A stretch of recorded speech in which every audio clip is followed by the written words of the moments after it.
Assalamualaikum warahmatullahi wabarakatuh. Kami akan mempresentasikan demonstrasi konseptual pada topik kedua dengan anggota kelompok. Yang pertama Dian Rahmawati, saya sendiri. Yang kedua Nur Rahmi. Yang ketiga Nurul Ismi. Yang keempat Oriza Septi Farisna. Yang kelima adanya Roza Tunur. Untuk diskusi pertanyaan pertama, apa tantangan bagi guru untuk menjadi contoh atau teladan khususnya dalam hal sosial emosional? Tantangan bagi guru untuk menjadi contoh atau teladan khususnya dalam hal sosial emosional. Yang pertama, guru memiliki tanggung jawab mengantarkan anak untuk menuju kemajuan belajar. Yang kedua, mengendalikan dan mengelola emosinya, senantiasa tersenyum dan tegar di hadapan peserta didik, walaupun hatinya sedang dirundung kesedihan. Yang ketiga, guru harus melihat keterlibatan peserta didik dalam pembelajaran tidak hanya jasmani, tetapi secara psikologis. Guru menjaga tingkah laku dan perbuatannya. Selanjutnya, guru harus memaknai kegiatan belajar serta banyak tantangan lainnya. Kemudian, guru harus mampu mengambil keputusan yang bijak dalam melaksanakan penilaian. Poin selanjutnya, guru harus selalu sabar dengan tingkah laku peserta didik. Kemudian, guru harus mampu menjadi panutan yang dicontoh oleh peserta didik. Untuk pertanyaan yang kedua, itu mengenai kasus yang ada berkaitan dengan tantangan guru sebagai teladan, khususnya mengenai pembelajaran sosial emosional berdasarkan pada pengalaman kami mengamati proses pembelajaran yang pernah kami ikuti. Kasus yang biasa muncul berkaitan dengan proses pembelajaran diantaranya yang pertama, guru mengalami kesulitan menghadapi peserta didik yang ketika sudah diajari namun tidak paham dengan materi yang diajarkan. Peserta didik tidak mau belajar, ribut, tidur, sehingga hal-hal tersebut menjadi ujian bagi seorang pendidik. Kemudian, guru pilih kasih dengan peserta didik. Konflik ini bisa mengakibatkan adanya perasaan iri dan ingin diakui. Yang ketiga, guru memiliki sifat mudah marah yang menyebabkan peserta didik memiliki mindset takut dan khawatir ketika proses pembelajaran. Yang keempat, guru tidak konsisten untuk penilaian tugas, akibatnya peserta didik akan meremehkan guru. Solusi atas kasus yang biasa muncul, yang pertama, guru harus memahami peserta didik dengan memiliki dan menerapkan 4 kompetensi EMC2 agar dapat membangun situasi belajar yang positif sehingga proses pembelajaran dapat berlangsung dengan baik. 4 kompetensi tersebut yang pertama itu adalah empati, di mana guru harus memahami peserta didik secara mendalam, baik dalam situasi pribadi maupun sosial, serta peduli dan perhatian terhadap emosi yang dimiliki oleh peserta didik. Yang kedua, compassion atau welas asih. Guru dapat merasakan dan memahami apa yang dirasakan peserta didik, namun tetap dengan batasan tertentu. Yang ketiga, mindfulness, di mana guru harus sadar akan pengalaman yang dimiliki sehingga mau menerima situasi apapun tanpa menghakimi diri sendiri. Dan yang keempat itu adalah critical inquiry, di mana guru harus memperoleh sebuah informasi melalui pengamatan, pengalaman, pemikiran, penalaran, dan penilaian diri sendiri, kemudian dianalisis untuk dipahami.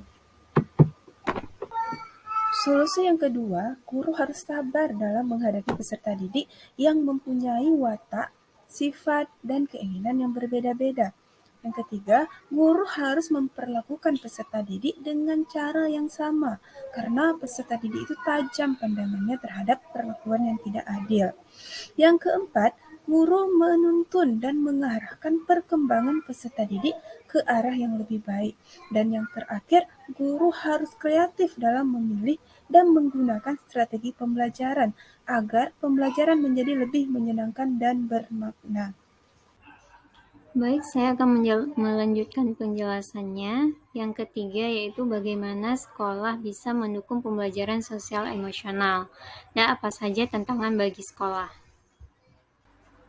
Jadi cara sekolah mendukung pembelajaran sosial emosional ada beberapa cara. Yang pertama, sekolah memiliki sarana dan prasarana yang mendukung pembelajaran sosial emosional. Selanjutnya, seluruh warga di lingkungan sekolah harus mampu menciptakan lingkungan yang nyaman dan aman bagi peserta didik. Yang ketiga, tidak mengekang peserta didik secara berlebihan. Kemudian melakukan kegiatan rutin yang berhubungan dengan peningkatan dan pengendalian sosial emosional yang dilaksanakan di luar jam pelajaran akademik. Terus memberikan sosialisasi penguatan kompetensi sosial dan emosional pendidik dan tenaga kependidikan di sekolah. Selanjutnya, tantangan bagi sekolah dalam mendukung pembelajaran sosial emosional juga terdiri dari beberapa tantangan yang dihadapi. Yang pertama, daya kreativitas guru dalam membuat agenda kegiatan secara rutin di luar jam akademik. Yang kedua, ketersediaan finansial dalam menunjang sarana dan prasarana. Yang ketiga, guru harus memiliki daya kreativitas dalam mendesain konsep kelas yang aman, nyaman, dan berpihak pada ekosistem pembelajaran. Serta yang terakhir mampu menjalin kerjasama dengan tenaga ahli dalam melakukan penguatan kompetensi sosial dan emosional pendidik dan tenaga kependidikan di sekolah. Bismillahirrahmanirrahim. Baiklah, saya akan melanjutkan tentang pertanyaan nomor 4. Apakah karakteristik peserta didik bisa mempengaruhi penerapan pembelajaran sosial emosional? Jelaskan bagaimana menghadapi kendala tersebut.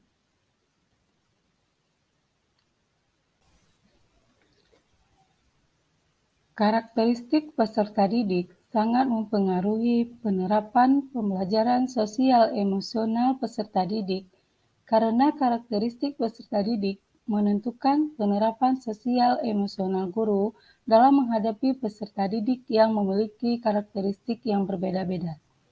Kemudian, keberhasilan pembelajaran sosial emosional dapat meningkatkan karakteristik peserta didik ke arah yang lebih positif dan kegagalan pembelajaran sosial emosional tidak berpengaruh pada peningkatan karakteristik peserta didik, tetapi justru mengarah kepada kemerosotan karakteristik ke arah yang kurang baik. Selanjutnya, cara menghadapi kendala tersebut. Yang pertama, strategi mengenali karakter peserta didik agar dapat menerapkan TSE, yaitu mengenali temperamen peserta didik, berupa karakter yang tampak antusias dan mudah beradaptasi, karakter peserta didik yang cenderung berhati-hati namun santai seiring berjalan waktu, dan karakter peserta didik yang lambat beradaptasi serta rentan menampilkan emosi. Yang kedua, mengamati proses pembelajaran dan komunikasi dua arah untuk mengetahui sudut pandang dan perasaan peserta didik. Bila Anda sudah menonton film tersebut, apa yang bisa Anda pelajari dari film tersebut berhubungan dengan guru yang menjadi agen perubahan? Selanjutnya, film Laskar Pelangi. Film ini menceritakan tentang perjuangan Bu Muslimah dan Pak Hartan, dua orang guru yang memiliki dedikasi tinggi dalam dunia pendidikan, di mana dengan usaha dan kesungguhannya mereka berdua berhasil memajukan pendidikan di Desa Gantong, satu desa terpencil di Pulau Belitung. Laskar Pelangi menceritakan tentang 10 anak dari Desa Belitung yang dikategorikan sebagai anak-anak miskin di Belitung yang bersekolah SD dan SMP di sebuah sekolah Muhammadiyah di Belitung yang penuh dengan keterbatasan. Anak-anak tersebut tidak berhenti berusaha untuk memperbaiki masa depan mereka. Selanjutnya, pelajaran yang dapat diambil dari film Laskar Pelangi yang berhubungan dengan guru yang menjadi agen perubahan. Yang pertama, kegigihan dalam mengajar meskipun dalam keadaan yang sulit sekalipun. Dua, kekurangan bukanlah menjadi penghalang untuk menyampaikan ilmu. Yang ketiga, meskipun fasilitas terbatas, tetapi semangat dan optimis untuk membelajarkan peserta didik dan meraih prestasi akademik tidak pernah luntur. Yang selanjutnya, pemahaman dan empati yang tinggi terhadap kondisi sosial, ekonomi, dan budaya di lingkungan sekitar. Lanjutkan pelajaran yang dapat diambil dari film Laskar Pelangi yang berhubungan dengan guru yang menjadi agen perubahan, yaitu film ini menunjukkan bagaimana kesetiaan pengabdian dan integritas seorang guru terhadap profesinya, kreatif dalam mengembangkan metode pembelajaran yang efektif, dan selanjutnya memberikan pelajaran yang tidak selalu di kelas tetapi juga di lingkungan. Pertanyaan selanjutnya adalah, apa yang bisa Anda pelajari dari kejadian atau film tersebut dan apa hubungannya dengan pembelajaran sosial emosional, khususnya film Dead Poets Society dan film Sekolah Rimba? Saya akan menjelaskan terlebih dahulu sedikit sinopsis dua film ini. Film yang pertama yaitu film Dead Poets Society, yaitu film yang diproduksi pada tahun 1989 yang berasal dari Amerika. Nah, film ini bercerita tentang seorang guru bahasa Inggris yang bernama Mr. Keating yang mengajar di sebuah sekolah khusus laki-laki, di mana di sekolah tersebut terdapat aturan yang sangat ketat yang membuat peserta didiknya itu merasa tertekan. Nah, oleh Mr. Keating ini dia melakukan pembelajaran ataupun mengajar dengan membuat peserta didiknya itu terasa menyenangkan. Dia mengajar puisi dan melalui puisi tersebut dia membangkitkan ataupun memotivasi peserta didiknya untuk berani bermimpi dan menggapai apa yang diinginkannya dan apa yang dicita-citakannya. Nah, melalui puisi tersebut pula peserta didik dimotivasi untuk berani berekspresi dan mengambil keputusan dengan sebijak-bijaknya. Hal inilah yang membuat film ini merupakan salah satu film yang menginspirasi di dunia pendidikan. Selanjutnya, hal apa yang dapat dipelajari dari film Dead Poets Society? Yang pertama, guru harus dapat membantu siswa dalam menggapai cita-citanya, seperti yang dilakukan oleh Mr. Keating. Beliau mengajarkan kebebasan berpikir dan berani untuk mengambil keputusan dalam hidup mereka. Terus yang kedua, guru harus menjadi sahabat untuk siswa sehingga mereka lebih berani dalam berekspresi, kemudian lebih terbuka kepada guru. Sebagaimana yang dilakukan oleh Mr. Keating, mendekati siswanya dengan ramah, baik hati atau tulus, dan secara personal, sehingga siswanya lebih terbuka terhadap masalah yang dialaminya kepada Mr. Keating. Lalu apa hubungannya film tersebut dengan pembelajaran sosial emosional? Pada topik 2 ini kita membahas tentang empati, mindfulness, compassion, dan critical inquiry. Nah, kita lihat dulu melalui empatinya. Jadi, Mr. Keating ini merasakan apa yang dirasakan oleh muridnya, bahwa peraturan yang ketat, tugas yang sangat banyak, serta pembelajaran yang terus-menerus dilakukan satu arah ataupun tidak interaktif membuat peserta didik merasa tertekan dan stres. Nah, oleh karena itu Mr. Keating melakukan strategi mengajar yang berbeda dari guru yang lain untuk membuat mereka belajar lebih santai dan menyenangkan. Terus selanjutnya adalah mindfulness. Nah, di mindfulness ini Mr. Keating menyadari bahwa profesinya sebagai guru harus memberikan perubahan pada muridnya, sehingga ia melakukan berbagai cara untuk membantu muridnya agar lebih berani dalam mengambil keputusan dan meraih setiap kesempatan yang ada.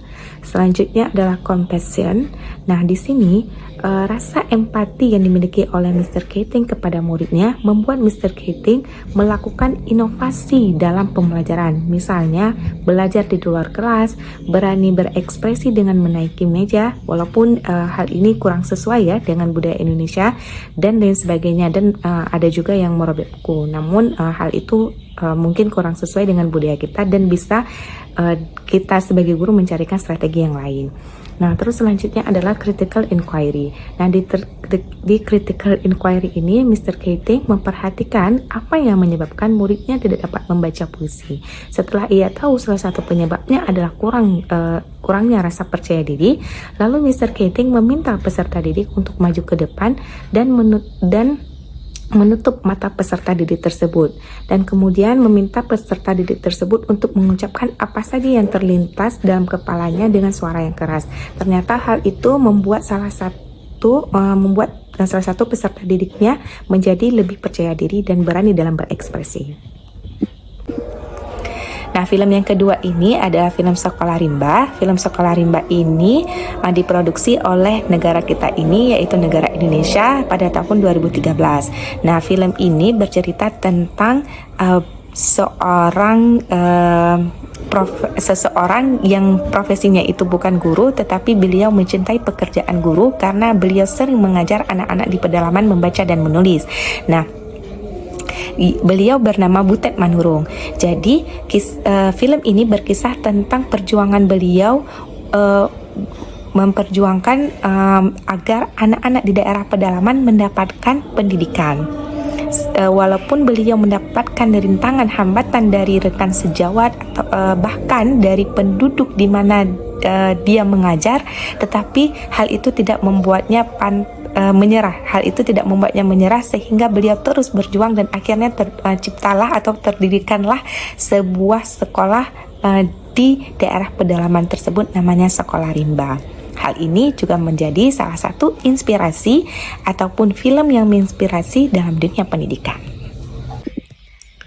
Selanjutnya, hal apa yang dapat dipelajari dari film Sekolah Rimba?